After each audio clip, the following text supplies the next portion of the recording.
নমস্কার শ্রোতা বন্ধুরা, আমি স্বাগতা।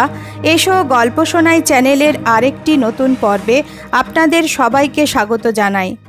আজ আমি আপনাদের পড়ে শোনাব কৃষ্ণেন্দু বন্দ্যোপাধ্যায়ের লেখা একটি ভয়ের গল্প। শুনছেন ও মশাই। গল্পটি আমি মিত্র ও ঘোষ থেকে প্রকাশিত পাতায় পাতায় ভয় নামক বইটি থেকে পড়তে চলেছি। গল্প পাঠ শুরু করার আগে আপনাদের সকলের কাছে আমার বিনীত অনুরোধ, যদি আমার উপস্থাপনা ভালো লাগে তাহলে ভিডিওটিতে একটা লাইক করে দেবেন। ভিডিওটি আপনার বন্ধু পরিচিত জনদের মধ্যে শেয়ার করে দেবেন। এছাড়াও যদি আপনি এই চ্যানেলে প্রথমবার এসে থাকেন এবং এখনও চ্যানেলটি সাবস্ক্রাইব না করে থাকেন, তাহলে চ্যানেলটি সাবস্ক্রাইব করে পাশে থাকা নোটিফিকেশন বেলটি প্রেস করে রাখবেন। এতে চ্যানেলে নতুন কোনো গল্প আপলোড হলেই আপনার ডিভাইসে তার নোটিফিকেশন পৌঁছে যাবে। আপনাদের ভালোবাসা ও সহযোগিতা আমার একান্ত কাম্য। শুরু করছি আজকের ভয়ের গল্প। শুনছেন ও মশাই। গালুডি তো বোধহয় এখান থেকে মাইল আষ্টেক হবে, তাই না? যদিও সেখানে দেখার মতো কিছু আছে বলে তো মনে হয় না। কি বলেন আচার্যবাবু? আজ্ঞে না মশাই, 8 মাইল নয়, 8 কিলোমিটার, মানে ওই 5 মাইলের মতো ডিস্ট্যান্স।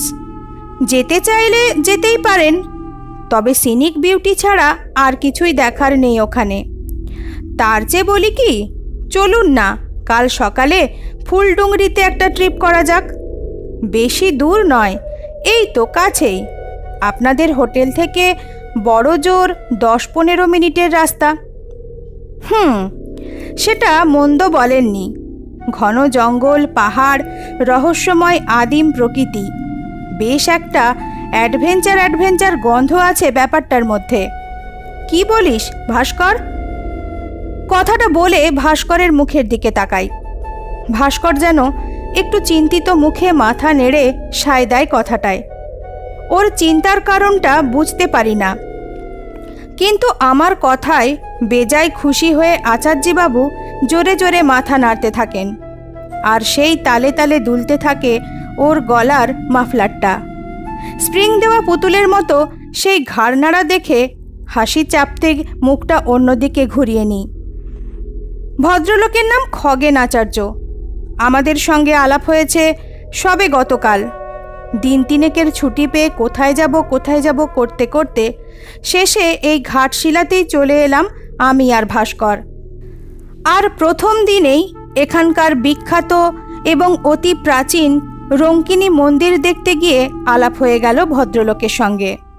বলা ভালো, উনি নিজেই এগিয়ে এসে আলাপটা করলেন। আমরা তখন মন্দিরে পুজো দিয়ে বেরিয়ে এসেছি বাইরেটায়।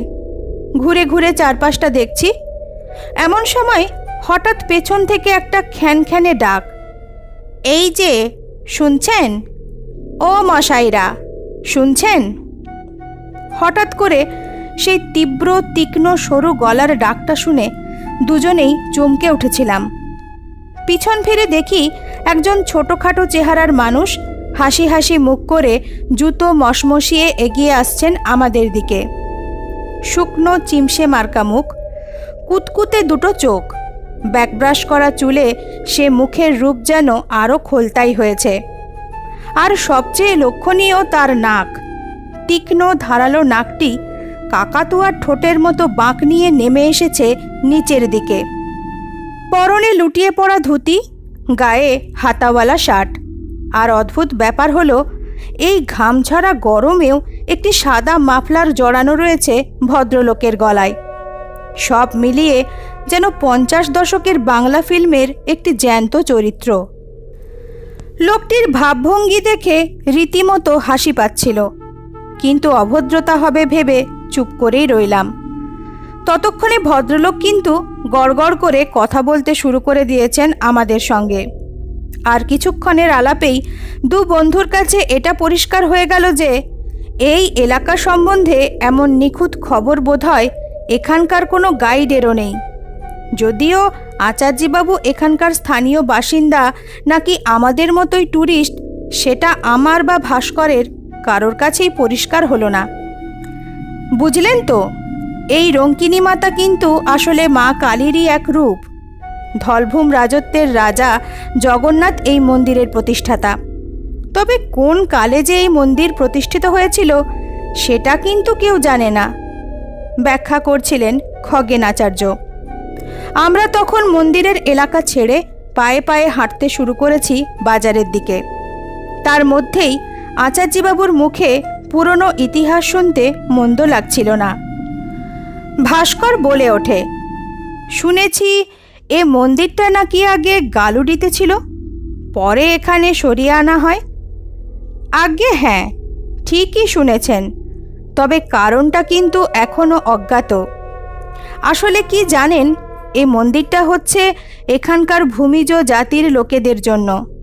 এ মন্দিরের পুরোহিত নেওয়া হয় কেবলমাত্র ভূমিজ ক্ষত্রিয় জাতির থেকে। হয়তো সেই সূত্র ধরেই কোনো বিশেষ কারণে মন্দিরটা এখানে সরিয়ে আনা দরকার হয়ে পড়েছিল। কথা বলতে বলতে আমরা চলে এসেছি বাজার এলাকায়। বেশ কিছু দোকানপাট, পসরা সাজিয়ে বসেছে স্থানীয় লোকজন। একটা চায়ের দোকান দেখে চা খেতে বসি আমরা। আর তখনই কথায় কথায় ঠিক হয়ে যায় যে গাড়ি যখন একটা ভাড়া করাই হচ্ছে, আর আচার্যবাবুরও যখন আমাদের সঙ্গে যেতে আপত্তি নেই, তখন আমাদের পরবর্তী ঘোরাফেরায় উনিও আমাদের সঙ্গী হবেন। কথা হয়েছিল কাল দুপুরে, আর আগামীকালের ব্যাপারে এই প্ল্যান হচ্ছে আজ গোধূলির আলোয় রাতমোহনায় বসে। মাঝে কেটে গিয়েছে একটা দিন। এই সময়টা প্রায় পুরোটাই আচার্যবাবু আমাদের সঙ্গে সঙ্গে ঘুরেছেন, যদিও প্রতিবারেই তাকে সুবর্ণরেখা নদীর কাছাকাছি একটা নির্জন খাড়ির পাশ থেকে তুলে আনতে হয়েছে। সম্ভবত ওদিকেই কোথাও উনি থাকেন, তবে সে নিয়ে আমরা খুব একটা কৌতূহল দেখাইনি, কারণ ভদ্রলোকের সঙ্গ যে বেশ ইন্টারেস্টিং এ বিষয়ে তো কোনো সন্দেহ নেই।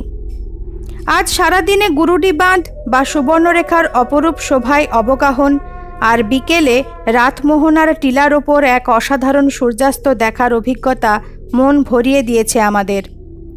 তাই এখন টিলার ওপর আরাম করে বসে সঙ্গে আনা ফ্লাক্সের চায়ে চুমুক দিতে দিতে কালকের ব্যাপারে কথা হচ্ছিল।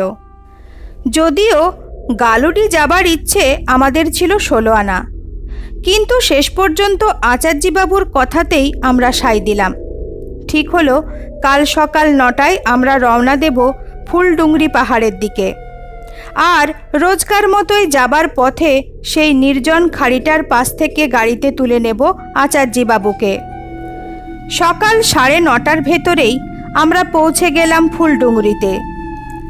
এ পাহাড়ের অসাধারণ রূপ আমরা না এলে দেখতেই পেতাম না। বড় বড় গাছের ছায়া এমন ঘন হয়ে আছে এখানে যে কোনো কোনো জায়গায় সূর্যের আলো জমিতেই পড়ে না। চারিদিকে শুধু পাথর আর ঘন দুর্ভেদ্য জঙ্গল। বনের মধ্যে পথ ধরে উঠতে উঠতে তখন আচার্যবাবু তার জ্ঞান ভাণ্ডার মেলে ধরেছেন।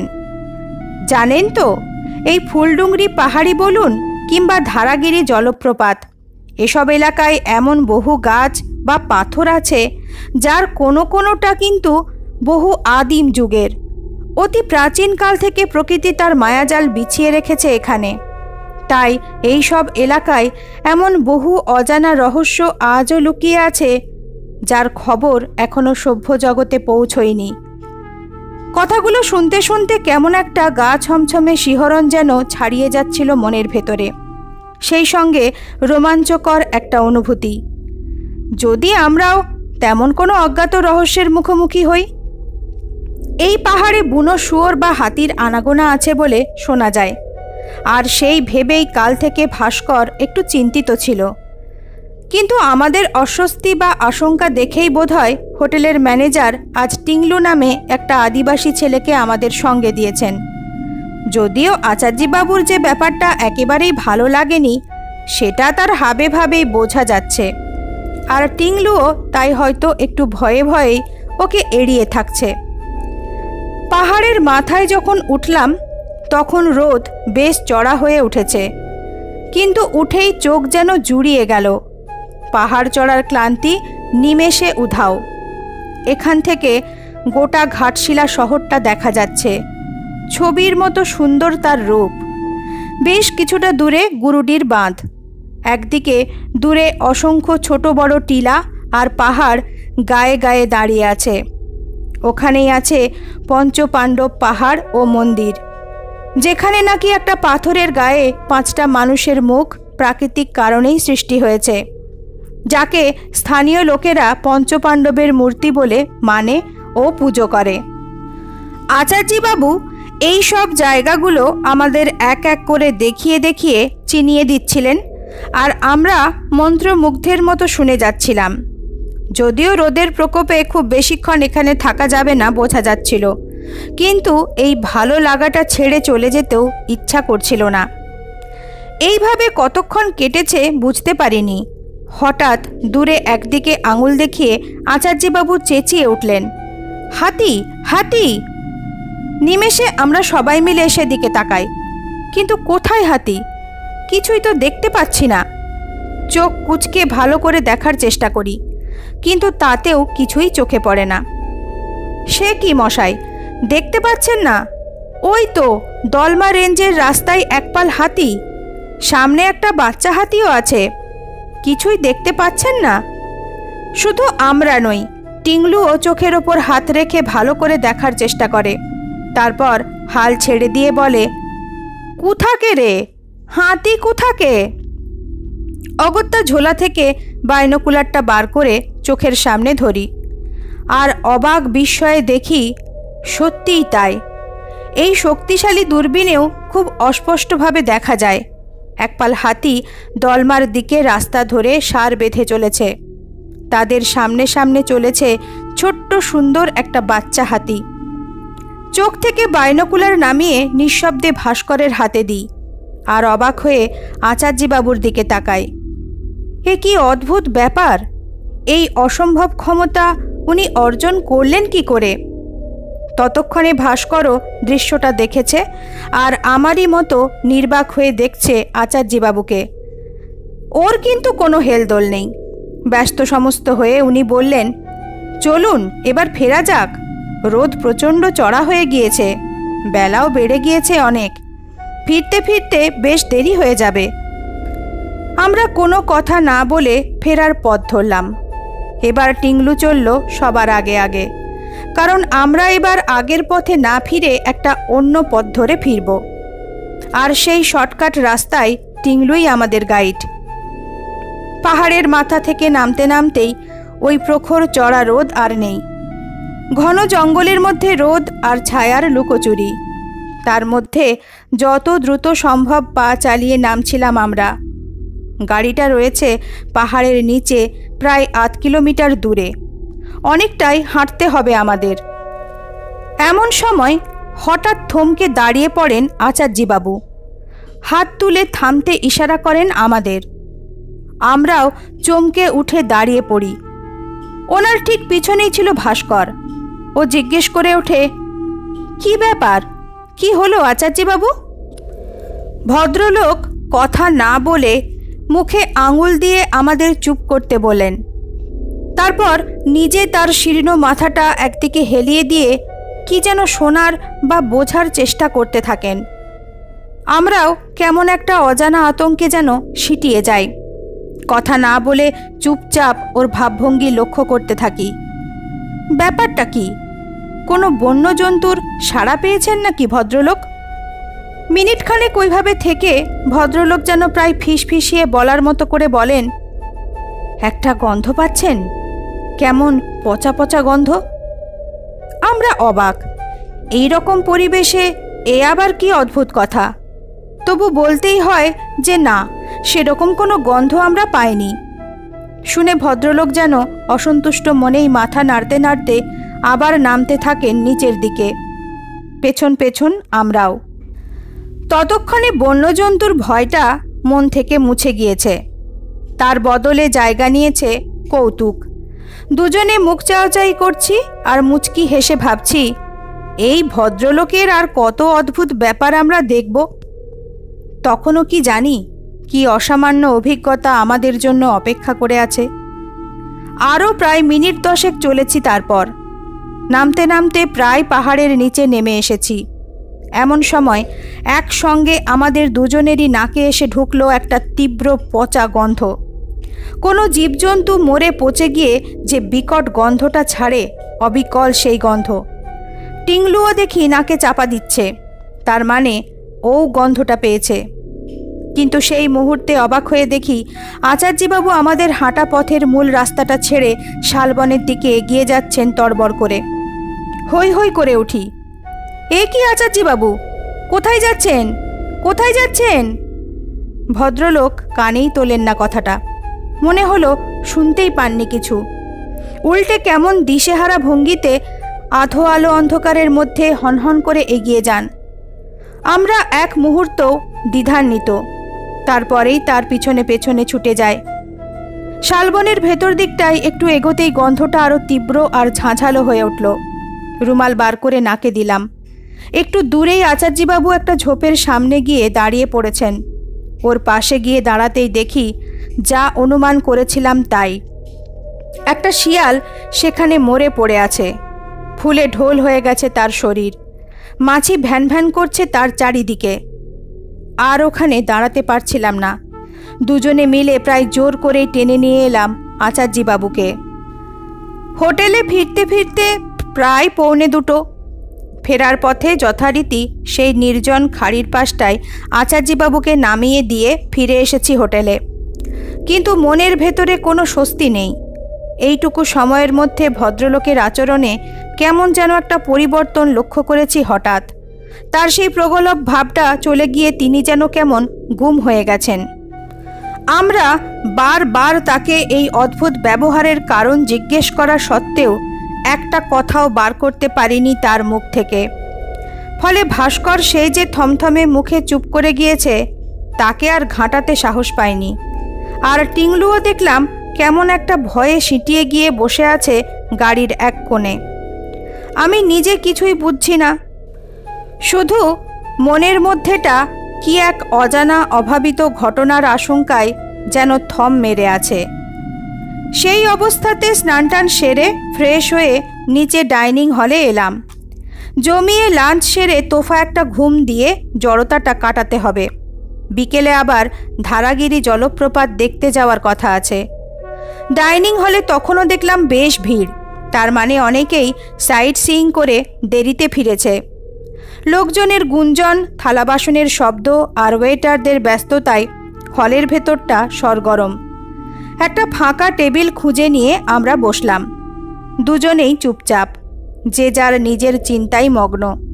অর্ডার দিয়েছি গরম ভাত আর ডাল মাখানির সঙ্গে চিকেন কারি। এখানে চিকেনটা করে দুর্দান্ত। দূর থেকে তার সুগন্ধ নাকে আসতে কাউন্টারের দিকে তাকিয়ে বলে উঠি, ওহ, এই গন্ধেই যেন খিদেটা আরও চঞ্চনে হয়ে উঠল। কি বল ভাস্কর? ওর দিক থেকে কোনো সাড়া না পেয়ে অবাক হয়ে তাকিয়ে দেখি ভাস্করের ভ্রু দুটো হঠাৎ ভীষণ কুঞ্চিত হয়ে উঠেছে। তীব্র চোখে আমার দিকে তাকিয়ে ও বলে উঠল, কি বললি? খিদেটা চঞ্চনে হয়ে উঠল না? ওঠ সিদ্ধার্থ, চটপট উঠে পড়, আমাদের এখনই বেরোতে হবে। ভাস্কর উঠে পড়ে, আমার হাত ধরে টানে। আমি বিমোড়ের মতো প্রশ্ন করি, মানে কোথায় বেরোতে হবে? লাঞ্চটা না খেয়ে? ভাস্কর অধৈর্য হয়ে বলে, দেরি হয়ে যাবে, তাতে অনেক দেরি হয়ে যাবে। আমাকে প্রায় টেনে নিয়ে ডাইনিং হল থেকে বেরোতে বেরোতে সে বলে, শিবলালকে ফোন কর চটপট, ও যেন 5 মিনিটের মধ্যে গাড়ি নিয়ে হাজির হয়। আমরা তার মধ্যেই রেডি হয়ে রিসেপশনে থাকছি। দুপুরের রোদ মরে আসছে, একটু একটু করে ম্রিয়মান হয়ে আসছে ঘাটশিলার প্রকৃতি। ছায়ারা দীর্ঘতর হচ্ছে। শিবলাল কি বুঝেছে জানি না, ভাস্করের নির্দেশ মতো ঝড়ের বেগে গাড়ি ছুটিয়েছে ন্যাশনাল হাইওয়ের দিকে। আর ভাস্কর চুপ করে বসে আছে শিবলালের পাশে। কিন্তু এ রাস্তা মানে তো সেই ফুলডুংরি পাহাড়ের দিকে যাবার রাস্তা। আমরা এ রাস্তায় আবার যাচ্ছি কেন জানি না। ভাস্করকে প্রশ্ন করেও কিছু জানতে পারিনি। শুধু এটা বুঝতে পারছি যে কোনো একটা অজানা সন্দেহে ওর মনের মধ্যে প্রচণ্ড তোলপাড় চলছে। আমার নিজের মনেও অস্বস্তি আর আশঙ্কার একটা কাঁটা যেন ক্রমাগত খচখচ করে বিঁধে চলেছে। সেই সঙ্গে ক্রমেই যেন কাছে এগিয়ে আসছে এ সংশয়ের নিষ্পত্তির সম্ভাবনা। হাইওয়ের ঠিক পাশ দিয়ে একটা রাস্তা ঢুকে গিয়েছে ফুলডুংরির দিকে। ক্রসিংয়ের কাছে আসতেই চিৎকার করে শিউলালকে গাড়ি থামাতে বললাম আমরা। পাহাড়ের দিকে যাবার রাস্তায় সাদা মতো ওটা কি পড়ে আছে? গাড়ি থেকে নেমে এগিয়ে যাই, আর তারপরেই অবাক হয়ে দেখি সেটা একটা সাদা মাফলার, যা সর্বক্ষণের জন্য জড়ানো থাকতে দেখেছি আচার্যবাবুর গলার চারপাশে। বিমূঢ়ের মতো ভাস্করের দিকে তাকাই। এর মানে কি? আচার্যবাবুর মাফলার এখানে পড়ে আছে কেন? তবে কি আমাদের অজান্তে কোনো গণ্ডগোলে জড়িয়ে পড়েছেন আচার্যবাবু? তাকে কি তুলে নিয়ে যাওয়া হয়েছে? আর সে খবর ভাস্করই বা পেল কোত্থেকে? কিন্তু আচার্যবাবু তো কোনো কেউকেটা লোক নন যে কেউ তাকে তুলে নিয়ে যাবে। তাহলে কি নিজের ইচ্ছাতেই তিনি খুলেছেন তার গলার মাফলার? কিন্তু কেন? এদিক ওদিক দেখতে দেখতে হেঁটে যাই পাহাড়ে ওঠার রাস্তার দিকে। চারপাশে এক অস্বাভাবিক নির্জনতা। আধো আলো আধো অন্ধকারে বিশাল বিশাল গাছগুলো যেন কোনো আদিম রহস্য বুকে নিয়ে দাঁড়িয়ে আছে এক অসম্ভবের প্রতীক্ষায়। ওপরের রাস্তায় উঠতে শুরু করেই আমাদের থমকে দাঁড়িয়ে পড়তে হলো। দূর থেকেই দেখা যাচ্ছে একটু দূরে রাস্তার ওপর পড়ে আছে দুপাটি ক্যাম্বিসের জুতো, আর তার ঠিক পরেই রাস্তার ধার থেকে শুরু হয়েছে সেই শালবন, আজ সকালেই যার ভেতরে ঢুকেছিলাম আমরা, যেখান থেকে প্রায় জোর করেই আমরা নিয়ে গিয়েছি আচার্যবাবুকে। ব্যাপারটা মনে পড়তেই বিশ্বাস আর অবিশ্বাসের মাঝামাঝি একটা জায়গায় মনটা দুলতে লাগলো ভয়ঙ্করভাবে। তবে কি ওই শালবনের ভিতরেই আছে রহস্যের সমাধান? সেটা কি? কেন? কিভাবে? ভাবতে পারছি না কিছুই। পরিষ্কার কোনো ধারণাও নেই। শুধু জানি আমাদের ওখানে যেতে হবে। গন্ধ এখন আরও তীব্র, যেন নরকে ঢুকে পড়েছি আমরা। একটু দূরেই সেই ঝোপটা যেখানে পড়েছিল মরা শেয়ালটা, এখনও সেটা সেইভাবেই পড়ে আছে। কিন্তু তার পাশেই ওটা কি? আমাদের দিকে পিছন ফিরে উবু হয়ে শেয়ালটার গায়ে ঝুঁকে আছে কে ওটা? সাদা ধুতিটা খানিকটা উঠে গিয়ে পা দুটো দেখা যাচ্ছে, কিন্তু এ কীরকম পা? এ পা তো মানুষের নয়। এ পা তো সরু রোমশ হাড় বের করা হিংস্র দুটো পা, যে পায়ে 3টে আঙুল সামনে আর একটা করে আঙুল পেছনে, যে আঙুল থেকে বেরিয়ে আছে তীক্ষ্ণ বাঁকানো ধারালো নখের ফলা, আর সেই নখওয়ালা থাবা দিয়ে আঁকড়ে ধরে শেয়ালটার মাংস ঠুকরে খাচ্ছে সেই অদ্ভুত জীব। ততক্ষণে আমাদের পায়ের শব্দে ঘাড় ঘুরিয়ে তাকিয়েছে সে, আর আমরা দেখছি কোনো এক অদ্ভুত মন্ত্র বলে তার ওই বাঁকানো নাক যেন পরিণত হয়েছে ধারালো চঞ্চুতে, যার থেকে এখন রক্ত ঝরে পড়ছে, আর তার গলার চারপাশে কেশরের মতো ফুলে উঠেছে একরাশ সাদা পালক। গোবেচারা বলে তাকে আর চেনার উপায় নেই। এক অজ্ঞাত প্রাকৃতিক নিয়মে সে এখন নিমেষে লাভ করেছে এক ভয়াবহ শকুনের রূপ। আতঙ্কেই হয়তো আমরা অব্যক্ত শব্দে চিৎকার করে উঠেছিলাম।